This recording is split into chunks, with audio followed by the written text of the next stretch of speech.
अवधूत चिंतन श्री गुरुदेव दत्त श्री स्वामी समर्थ। तुम्हा सर्वांचं आपल्या स्वामी शक्ती या चॅनलमध्ये मनापासून स्वागत आहे। स्वामी तुम्हा सर्वांच्या सर्व चांगल्या इच्छा पूर्ण करोत एवढीच स्वामींच्या चरणी प्रार्थना करते आणि आपल्या आजच्या या नवीन आणि सुंदर व्हिडिओला पुन्हा एकदा नव्याने सुरुवात करते। भक्तांनो, आज 25 जानेवारी बघा, अत्यंत महत्त्वाचा आणि विशेष दिवस, कारण आज आहे पौष महिन्यातील पहिली पौर्णिमा, जिला आपण पौष पौर्णिमा किंवा शाकंभरी पौर्णिमा असं म्हणतो। त्याचबरोबर आज गुरुवार, आपल्या सगळ्याच स्वामी भक्तांच्या आवडीचा दिवस, कारण आज आहे आपल्या गुरूंचा दिवस आणि याच गुरुवारी येत आहे पुष्य नक्षत्र। बघा, ज्याही गुरुवारी पुष्य नक्षत्र असतं किंवा ज्याही पुष्य नक्षत्रावरती गुरुवार असतो त्याला आपण गुरु पुष्यामृत योग असं म्हणतो। हा योग जो आहे तो अत्यंत शुभ मानला जातो। कुठल्याही नवीन वस्तूंची खरेदी करण्यासाठी असेल, कुठल्याही शुभ गोष्टींची सुरुवात करण्यासाठी असेल, गुरु पुष्यामृत योग जो आहे तो सर्वश्रेष्ठ योग मानला जातो। आज योगायोगाने पौर्णिमा देखील आणि गुरु पुष्यामृत योग देखील एकत्रित आलेले आहेत, म्हणजे अत्यंत दुर्मिळ योग आहे। बघा, आजच्या दिवशी आपल्याला माता लक्ष्मी, भगवान श्री विष्णू आणि आपल्या गुरूंची सेवा करायची आहे। त्याचबरोबर प्रत्येक पौर्णिमेला किंवा गुरु पुष्यामृत योगाच्या दिवशी आपण विशेष करून अजून एक सेवा करतो, ती म्हणजे अन्नपूर्ण मातेची सेवा। बघा, गुरुवारचा दिवस असेल किंवा पुष्य नक्षत्र असेल किंवा मग पौर्णिमा असेल, हे तीनही शुभ योग जे आहेत हे माता लक्ष्मीची सेवा करण्यासाठी, भगवान श्री विष्णूंना प्रसन्न करण्यासाठी, गुरूंची कृपा प्राप्त करून घेण्यासाठी, तुळशी मातेच्या सेवा करण्यासाठी आणि अन्नपूर्ण मातेची पूजा करण्यासाठी अत्यंत विशेष आणि सर्वात शुभ योग मानले जातात। त्यात आज इतका दुर्मिळ आणि सगळ्यात सुंदर, सर्वात महत्त्वाचा योग आहे। त्यामुळे आज आपल्याला सगळ्यांनाच आपल्या घरामध्ये असलेली जी अन्नपूर्ण मातेची मूर्ती आहे, या अन्नपूर्ण मातेच्या मूर्तीला या काही वस्तू अर्पण करायच्या आहेत, ज्या वस्तू अर्पण केल्याने तुमच्या आयुष्यात, तुमच्या घरामध्ये असलेलं जे दारिद्र्य आहे ते संपत जाईल, तुमच्या घरामध्ये अन्नपूर्ण मातेचा वास कायम राहील, तुमच्या घरामध्ये अन्नपूर्ण मातेचा आशीर्वाद राहील। बघा, प्रत्येक वेळी फक्त पैसा असून चालत नाही, कारण बऱ्याच वेळा कष्ट मेहनत करून, उपाय सेवा करून आपण पैसा मिळवतो, मात्र तो पैसा स्थिर असला पाहिजे आणि खास म्हणजे घरामध्ये अन्नधान्याचा पुरवठा असला पाहिजे। बऱ्याच वेळा पैसा येतो पण घरात अन्नधान्याचा सतत तुटवडा असतो। आज हे संपलं तर उद्या दुसरं संपतं, दुसरी गोष्ट आणली की परवा, म्हणजे सतत किचनमध्ये, स्वयंपाकघरामध्ये काही ना काही ज्या गोष्टी आहेत त्यांची कमतरताच असते। अगदी बऱ्याच वेळा आपल्यासोबत असं होत असतं। बघा, अन्नपूर्ण मातेची मूर्ती जी आहे ती आपल्या घरामध्ये असणं खूप महत्त्वाचं आहे। मी तुम्हाला प्रत्येक व्हिडिओत सांगत असते, अजूनही ज्यांनी ही मूर्ती आणलेली नाहीये, आज अत्यंत शुभ योग आहे, अत्यंत शुभ दिवस आहे। आज गुरु पुष्यामृत योग आहे, पौर्णिमा आहे। ज्यांच्याही घरामध्ये अन्नपूर्ण मातेची मूर्ती अजूनही नसेल त्यांनी आज नक्कीच खरेदी करा आणि अन्नपूर्ण मातेची जी स्थापना असते ती आजच्या दिवशी आपल्या घरात आवर्जून करा। तसंच नुसती ती मूर्ती आणूनही चालत नाही, ती जागृत असणंही तेवढंच महत्त्वाचं असतं। बरेच लोक फक्त ती मूर्ती आणतात, देवघरामध्ये ठेवतात, त्याच्यानंतर काहीच नाही। बघा, कुठलीही मूर्ती असेल ती जागृत ठेवली तरच त्याचा आपल्याला लाभ होतो, ती आणून तशीच ठेवली तर त्याच्याने आपल्याला काहीही लाभ घडत नाही। हे देखील मी तुम्हाला बऱ्याच व्हिडिओमध्ये सांगत असते। आता ही मूर्ती कशी जागृत करायची किंवा कुठल्या वस्तू तिला अर्पण करायच्या आहेत ज्यामुळे आपल्या घरामध्ये सतत अन्नधान्याचा पुरवठा राहील, आपल्या आयुष्यात, आपल्या घरात असलेलं दारिद्र्य समाप्त होईल आणि आपल्या घरामध्ये, आपल्या जीवनामध्ये सुख, समृद्धी, ऐश्वर्य, धन, धान्य ह्या सगळ्यांची बरकत होईल।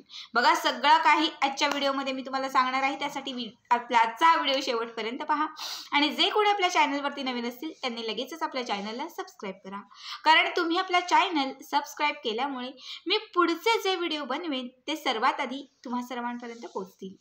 बघा, आज दिवसभरात कधीही तुम्ही ही सेवा करू शकता, सकाळपासून रात्रीपर्यंत जेव्हा तुम्हाला वेळ मिळेल तेव्हा तुम्ही ही सेवा आवर्जून करा। आपल्याला काय करायचं, आपल्या देवघराच्या समोर सगळ्यात आधी एक शुद्ध तुपाचा दिवा लावायचा आहे। शक्यतो पौर्णिमेच्या दिवशी किंवा गुरु पुष्यामृत योगाच्या दिवशी तुपाचाच दिवा लावा। जर तुम्ही प्रत्येक पौर्णिमेला तुपाचा दिवा लावलात माता लक्ष्मीच्या समोर तर तुमच्या घरातील आर्थिक प्रगती आहे ती झपाट्याने होईल, आर्थिक वृद्धी तुमची होईल। बघा, घरामध्ये कितीही गरिबी असेल ती हळूहळू समाप्त होईल। फक्त इतर दिवशी नाही जमलं तरी पौर्णिमेच्या दिवशी फक्त तुम्ही तुपाचा दिवा लावा, त्याच्यामध्ये फक्त चिमूटभर हळद घाला आणि याचा जो लाभ होईल तो नक्कीच मला आपल्या या व्हिडिओमध्ये आवर्जून सांगा। तर आजही आपल्याला तुपाचा एक दिवा लावायचा आहे। तर ज्यांची नसेलच परिस्थिती त्यांनी तेलाचा लावला तरीही चालेल, ठीक आहे। तेल किंवा तूप जे काही असेल त्यामध्ये एक अख्खं लवंग घालायचं आहे, सोबत थोडीशी तुम्हाला आपली जी पूजेची हळद असते ती घालायची आहे. बाजूला एक उदबत्ती लावायची आहे. यानंतर एक छोटंसं ताम्हण किंवा प्लेट घ्यायचं आहे आणि त्याच्यामध्ये तुम्हाला अन्नपूर्ण मातेची मूर्ती ठेवायची आहे. अन्नपूर्ण मातेच्या मूर्तीवरती थोडंसं दूध घालायचं आहे, पाणी घालायचं आहे, थोड्याशा फुलांच्या पाकळ्या म्हणजे टाकायच्या आहेत. तुम्हाला अन्नपूर्ण मातेला पूर्ण दूध आणि जलाने अभिषेक घालायचा आहे. त्याचबरोबर ओम अन्नपूर्ण माताये नमः या मंत्राचा जप करायचा आहे. यानंतर ती जी मूर्ती आहे ती स्वच्छ तुम्हाला साफ म्हणजे व्यवस्थित पुसून घ्यायची आहे. दुसरी एक छोटीशी प्लेट घ्यायची आहे. ठीक आहे. या प्लेटमध्ये हळद, कुंकू, अष्टगंध आणि चंदन याने एक स्वस्तिक काढायचं आहे. त्यानंतर याच्यावरती या स्वस्तिकावरती थोड्याशा तांदळाचे दाणे आणि थोड्याशा फुलांच्या पाकळ्या ठेवायच्या. एखादं फूल ठेवलं तरीही चालेल आणि त्याच्यावरती ही अन्नपूर्ण मातेची जी मूर्ती आहे ती अन्नपूर्ण मातेची मूर्ती ठेवून द्यायची आहे. ठीक आहे. यानंतर आपल्याला आपल्या हातामध्ये आपला जो उजवा हात आहे ते उजव्या हातामध्ये तांदूळ घ्यायचे आहेत. मुठभर तांदूळ घ्यायचे आहेत आणि अन्नपूर्ण मातेच्या मूर्तीवरती ते अर्पण करायचे आहेत. अर्पण करत असताना पुन्हा एकदा ओम अन्नपूर्ण देवताय नमः या मंत्राचा जप करायचा आहे. सगळे तांदूळ अर्पण करून झाले, जप करून झाला की त्यानंतर अन्नपूर्ण मातेला तुम्हाला हळद कुंकू अर्पण करायचा आहे. यानंतर जो तुम्ही तुपाचा किंवा तेलाचा जो दिवा लावलेला आहे तो दिवा तिला ओवाळायचा आहे, अगरबत्ती ओवाळायची आहे. हे सगळं करून झालं की त्यानंतर आजचा विशेष उपाय. ठीक आहे. हे विधियुक्त सगळं तिचं पूजन करून झालं की त्यानंतर काय करायचं, एक छोटीशी वाटी घ्यायची. एक तुमच्या घरामध्ये जी कुठली वाटी असेल ती छोटीशी वाटी घ्यायची आणि त्याच्यामध्ये 21 अख्खे धने घालायचे. 21 अख्खे शाबीत असणारे, व्यवस्थित असणारे, किडलेले तुटलेले असे अजिबात नको, व्यवस्थित असणारे 21 धने घालायचे आहेत. या धन्यांच्या वरती तुम्हाला थोडंसं तूप घालायचं आहे. ज्यांच्याकडे शुद्ध गाईचं तूप असेल त्यांनी तूप घाला. ज्यांच्याकडे तूप नसेलच तर त्यांनी अत्तर स्प्रेड करा. बघा आपल्या देवघरामध्ये जे अत्तर असतं, हिना असेल, मोगरा असेल, जे अत्तर असेल ते अत्तर थोडंसं असं शिंपडायचं आहे. त्याच्यावरती थोडंसं कुंकू घालायचं आहे. आपल्या देवघरात जे कुंकू असतं ते कुंकू आपल्याला घालायचं आहे आणि कुंकवामध्ये हे सगळे धणे जे आहेत ते तुम्हाला मिक्स करायचे आहेत. ठीक आहे.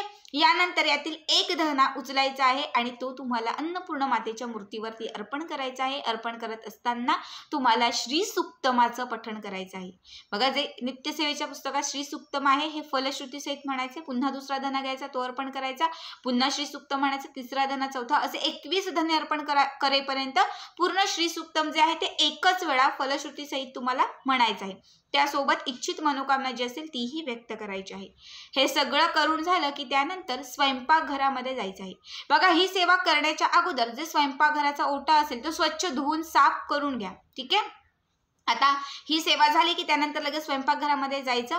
जो तुम्ही दिवा प्रज्वलित केलेला आहे तुपाचा किंवा तेलाचा तो एका हातात घ्यायचा आणि अन्नपूर्ण मातेची जी आपण मूर्ती त्या ज्या प्लेटमध्ये ठेवलेली आहे, ज्यावरती सगळं अर्पण केलेलं आहे, ती प्लेट सगट ती मूर्ती जी आहे ती उचलायची आहे आणि स्वयंपाकघरामध्ये जाऊन स्वयंपाकघराच्या पूर्व किंवा ईशान्य दिशेला जो भाग असेल त्या भागामध्ये ही अन्नपूर्ण मातेची जी मूर्ती आहे ती प्लेट सगट इथे ठेवून द्यायची आहे आणि त्याच्या समोर तुम्हाला हा शुद्ध तुपाचा किंवा तेलाचा जो दिवा आहे तो दिवा तुम्हाला ठेवून द्यायचा आहे. आज रात्रभर म्हणजे आज तुम्ही हा उपाय केलेला, आज ही सेवा केलेली आहे, आज रात्रभर तुम्हाला हा दिवा जो आहे तो तसाच समोर ठेवून द्यायचा आहे आणि जी मूर्ती आहे ती देखील तशीच ठेवायची आहे. रात्रभर दिवा पेटताच ठेवून द्या. फक्त एवढंच लक्षात ठेवा की गॅस शेगडी जी आहे त्याच्यापासून थोडंसं लांब ठेवा. दुसऱ्या दिवशी म्हणजे उद्याच्या दिवशी जेव्हा सकाळी उठाल, स्नान वगैरे कराल, त्यावेळेस आता दिवा विझला असेल तो घासण्यासाठी टाका आणि जी अन्नपूर्ण मातेची मूर्ती होती ज्या प्लेटमध्ये, तर अन्नपूर्ण मातेवरती तुम्ही जे 21 धने अर्पण केलेले आहेत ते 21 धने अलगद सगळे काढा आणि एका कापडामध्ये, लाल रंगाच्या कापडामध्ये वगैरे किंवा पिवळ्या रंगाच्या कापडामध्ये ते जे धने आहेत ते सगळे धने त्याच्यामध्ये ठेवा. त्याची एक पोटली तयार करा आणि ही जी पोटली तयार होईल तर ही पोटली तुम्ही तुमच्या स्वयंपाकघरातील जो अन्नधान्याचा साठा आहे त्याच्यामध्ये अखंड किंवा कायम ठेवून द्या. आणि जे तांदूळ वगैरे होते ज्या तांदळांमध्ये आपण ही मूर्ती ठेवलेली आहे ते उचलून आणि ते आपलं जे देवघर आहे ज्यामध्ये तुम्ही नेहमी आपल्या अन्नपूर्ण मातेची जी मूर्ती ठेवता तर आपल्या देवघरामध्येच ही अन्नपूर्ण मातेची जी मूर्ती आहे मूळ जागी तिथे नेऊन ठेवा. फक्त ते जे धने तुम्हाला सांगितलेले आहेत 21 धने पोटलीमध्ये, हे 21 धने तुमचा अन्नधान्याचा तांदळाचा टाकी किंवा जे काही असेल त्याच्यामध्ये ठेवून द्या. आयुष्यभर तुम्हाला धनधान्याचा तुटवडा पडणार नाही. घरामध्ये सदैव माता लक्ष्मी, अन्नपूर्ण मातेचा वास राहील. अन्नपूर्ण माता तुमच्या घरामध्ये सदैव जागृत राहील. घरामध्ये अपार तुमची तुमची प्रगती व्हायला सुरुवात होईल. घरातील कोपरा आणि कोपरा धनधान्याने भरून राहील. मग अत्यंत प्रभावी उपाय आहे. खरं तर आपण एरवी नेहमीच माता लक्ष्मीची पूजा करतो, सेवा करतो, उपासना करतो, श्रीयंत्रावरती कुंकुमार्चन करतो, पण बऱ्याच वेळा आपण अन्नपूर्ण मातेच्याच सेवा करायला विसरतो. आणि जेव्हा तिच्या सेवा करायला विसरतो, तिला जागृत करायला विसरतो, तेव्हा बऱ्याच वेळा आपल्या घरामध्ये त्याचा आपल्याला दोष लागतो किंवा त्याचे बरेचसे ज्या गोष्टी आहेत ते आपल्याला सहन कराव्या लागतात. त्यामुळे जेवढी माता लक्ष्मीची सेवा करता, महाराजांची सेवा करता, जेवढी कुलदेवीची सेवा करता, त्यासोबत तुम्ही आवर्जून प्रत्येक शुक्रवारी असेल, पौर्णिमेला असेल तर अन्नपूर्ण मातेचीही सेवा आवर्जून करा. असंख्य पटीने पुन्हा एकदा सांगते लाभ होईल. घरामध्ये कोपरा आणि कोपरा धनधान्यांनी, पैशांनी, संपत्तीनी भरभरून राहील. आजचा हा व्हिडिओ तुम्हाला कसा वाटला कमेंट करा आणि असेच पुढचे व्हिडिओ पाहण्यासाठी चॅनलला सबस्क्राईब करा. श्री स्वामी समर्थ. जय जय स्वामी समर्थ.